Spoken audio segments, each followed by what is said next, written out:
Dear listeners, I welcome you to my channel. Leave your comments and impressions, I value your opinion. I'm sitting on our worn-out sofa, tapping my foot anxiously on the wooden floor, the clock ticking loud in the hollow silence of our living room. I can't stand still. Can't settle my mind as it races with betrayal and anger. My husband Jason promised he'd be home hours ago, but here I am, alone again, nursing a glass of red wine that's long since warmed to room temperature. The air is thick with the scent of the lasagna I had made, his favorite, meant as a peace offering in our troubled times. Now, it sits untouched, congealing in the dim light of the kitchen. I glance at my watch, 9:47 p.m. My mind reels back to the snippets of conversations, the late-night texts I wasn't supposed to see, and his increasingly frequent absences. The signs are all there, glaring and impossible to ignore. As I stew in my turmoil, a sudden rustling from the backyard snaps me from my reverie. My heart jolts. It's probably just a raccoon, I think, but then a low, muffled laugh floats through the slightly ajar window. It's a human sound, unmistakable and out of place. My pulse quickens, my thoughts darken. Now I'm going to give you and your lover a cruel welcome, I muse bitterly. With shaky hands, I set the wine glass on the table and rise.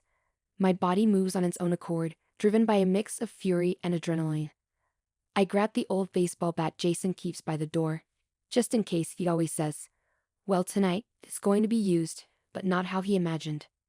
I flick off the back porch light before stepping outside, letting the darkness cloak my movements. My bare feet are silent on the cool grass, the night air crisp against my skin.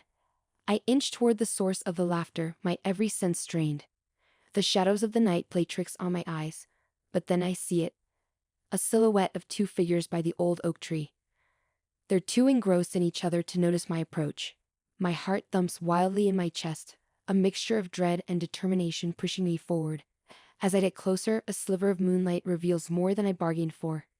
It's Jason, all right, his arms around Mrs. Peterson, our 60-year-old neighbor known for her prize-winning roses and her nosy disposition. What the hell? The absurdity of the situation momentarily disarms me. My grip on the bat loosens as I step on a twig, the sharp crack slicing through the night. They jump apart, turning towards the sound. Jason's face morphs from shock to horror as he recognizes me. Melissa. It's not what it looks like, he stammers, holding his hands out as if to ward off the blow. I stop, breathing hard, the bat hanging useless at my side. Not what it looks like. Really, Jason? Because it looks like you're cheating on me with Mrs. Peterson. Mrs. Peterson, clad in what looks like a silk robe and slippers, wraps her arms around herself. Now, dear, I can explain. Save it. I snap, anger searing through my veins. I don't know what's worse, Jason. That you're cheating, or that you're cheating with her. Jason takes a tentative step forward. Mel, please, let's just go inside and talk about this. It's not. Don't you Mel me. I cut him off, lifting the bat slightly with renewed purpose. You better talk fast, Jason, because right now, I'm not sure I can promise to walk away from this. The night air feels charged, the three of us locked in a standoff under the accusing gaze of the moon. My heart pounds a furious rhythm as I wait for his explanation, the bat a heavy weight in my hands, ready to swing at the next lie that falls from his lips. Jason's eyes are wide with fear and regret as he takes a cautious step back, his hands still raised in a placating gesture. Melissa, please, just hear me out. This isn't what you think, he pleads, his voice cracking under the strain. Not what I think? You're in our backyard, cuddling with Mrs. Peterson. How should I think about it, Jason? My voice rises, harsh and brittle. I can feel the tight grip of the bat in my hands, a lifeline in the chaos swirling around me. Please, dear, let me explain. Mrs. Peterson interjects, her voice trembling slightly. It's not an affair. It's... Her words trail off as the back door slams open and our teenage daughter, Sophie, appears on the threshold, her face etched with confusion and concern. Mom? Dad? What's going on? Why are you yelling? Great, just what I need. I lower the bat slightly, not wanting to frighten her further but unwilling to let go of it completely. Sophie, go back inside. This is adult stuff. Sophie doesn't move. Instead, her gaze shifts from me to Jason and then to Mrs. Peterson, her eyes widening as she puts the pieces together. Dad, are you cheating on Mom? No, it's not like that, Jason says quickly, his voice desperate. He looks from Sophie to me, the weight of his predicament pressing down on him. Mel, let's go inside and talk. Please. It's not what you think. Reluctantly, I nod, motioning for them to lead the way into the house.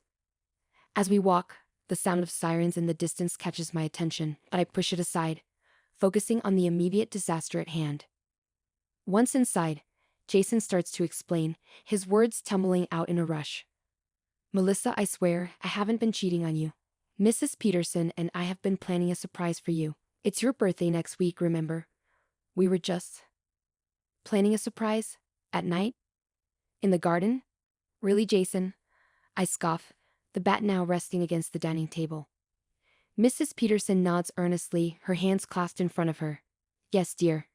I know it looks bad.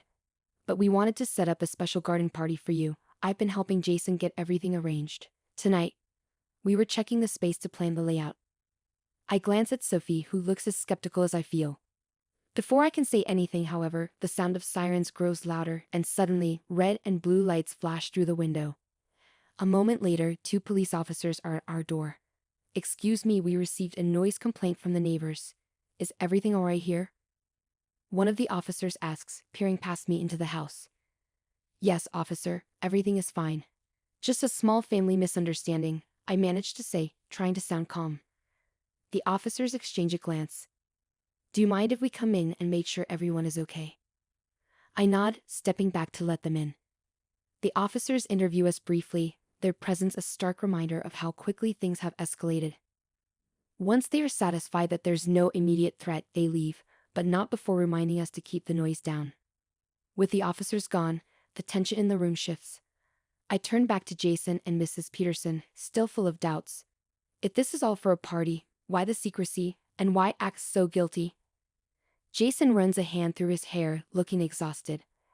I wanted it to be a surprise, and when you came out with the bat, I panicked. I didn't want to ruin the surprise or get hit. Sophie, who's been quiet, finally speaks up. Maybe we should give Dad the benefit of the doubt, Mom. It does sound kind of plausible. I sigh, the fight draining out of me. Maybe. But we're going to talk about this more tomorrow. For now, I need some time to think. As they leave, I sit down, the bat beside me, feeling a mix of relief and unresolved tension. Was it really just a surprise party? Or is there more to the story? My mind races with possibilities as I resolve to uncover the truth, whatever it may be. The next morning dawns gray and overcast, mirroring the turmoil in my heart. I barely sleep, the echoes of last night's revelations or fabrications replaying over and over in my mind. I need clarity, and I need it now. I resolve to keep my eyes and ears open, determined to peel back the layers of Jason's supposed surprise party planning. After getting ready and ensuring Sophie is set with her breakfast and schoolwork, I find Jason in the kitchen, nursing a cup of coffee. He looks up as I enter, his expression apprehensive. Mel, about last night. I'm listening, Jason, but this better be good. And it better be the truth. I interrupt, not in the mood for more roundabouts. He nods, taking a deep breath. I realize how it looked, but I swear it's the truth. Mrs. Peterson has been helping me plan a special event for your birthday. We've been meeting after she closes her shop. It was supposed to be a surprise, a garden party right here at home with all your friends and family. The sincerity in his eyes tugs at me, but after everything, it's going to take more than a heartfelt explanation to convince me. If that's true, then prove it. Show me receipts, emails, something. Jason nods eagerly, relieved at the chance to validate his story. He quickly retrieves his laptop and begins pulling up emails between him and various suppliers and a list of invitees. My eyes flick over the screen, the details lining up in a way that makes it harder to hold onto my doubts. Okay, this does look legit. I concede reluctantly, feeling a mix of relief and residual suspicion. But why involve Mrs. Peterson so intimately? Couldn't you have asked any of our other friends for help? Jason shrugs, a sheepish smile playing on his lips. Mrs. Peterson offered. She loves organizing these things, and you know how she is about keeping secrets. I thought she'd be the perfect accomplice. Before I can respond, a sharp knock on our front door cuts through the room. I frown, not expecting anyone. Jason and I exchange a puzzled look before I head to the door and open it to find two police officers. The same ones from last night. Mrs. Anderson. We're sorry to disturb you again, but we need to speak with Mr. Anderson. It's about an incident involving Mrs. Peterson. One of the officers announces, his tone serious. A chill runs down my spine as Jason joins me at the door, his face paling. Officers, what's happened? Is she okay? The officers exchange a look before continuing. Mrs. Peterson was found early this morning in her flower shop injured. She mentioned Mr. Anderson's name, so we need to ask him a few questions. Panic and confusion swirl through me as I glance at Jason, who looks as stunned as I feel. But I was here all night after. His voice trails off as he looks at me for support. I nod, backing up his alibi despite the doubts nibbling at my conscience. He was here with me, officers, all night. The officers note our statements but insist on Jason coming down to the station to discuss the situation further. As he prepares to leave, the uncertainty and fear in his eyes are palpable. Once Jason and the officers depart, I sit down, trying to process the morning's shocking development. My phone buzzes. It's a message from Mrs. Peterson's number. Hesitant, I open it, and my breath catches. It reads, "Don't trust him. Meet me. I'll explain everything." My mind races as I consider my next move. Trust is the thread hanging by a fragile strand, and every new twist tugs it tighter. I need answers, and it seems they won't come from Jason.